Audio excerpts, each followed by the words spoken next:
The handing over happened at the virtual summit between Indian Prime Minister Narendra Modi and Vietnam's PM Nguyen Xuan Phuc, during which both sides also launched manufacturing of high-speed guard boats and keel-laying of 7 such boats which will be manufactured in Vietnam.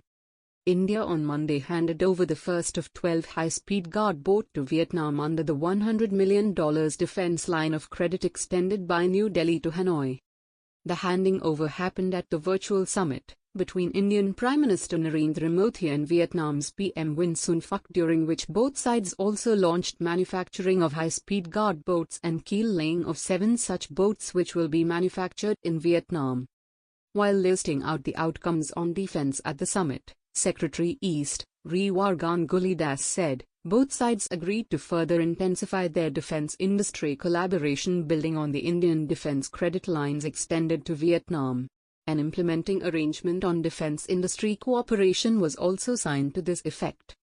Key focus areas were also on development projects and culture. India handed over 7 development projects built with Indian grant in aid assistance of $1.5 million for the local community in Vietnam's southeast Ninh Thuan province. Additionally, New Delhi has increased the number of quick impact projects to 10, from the current 5 starting FY 2021 to 2022. On the cultural front, India will be part of the conservation of 3 historical sites in the ASEAN country F block of Temple at My Son, Dong Duong Buddhist Monastery in Quang Nam Province, and Nhan Cham Tower in Phu Yen Province.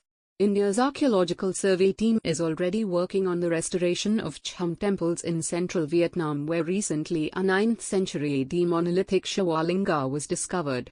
Both sides also announced the launch of a bilateral project for preparing an encyclopedia on India, Vietnam civilizational and cultural relations.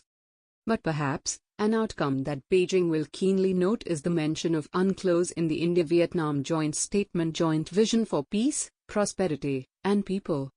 The vision document said, leaders reaffirmed the importance of maintaining peace, stability, security, and freedom of navigation and overflight in the South China Sea while pursuing the peaceful resolution of disputes in accordance with international law, particularly the 1982 United Nations Convention on the Law of the Sea, UNCLOS, without resorting to threat or use of force.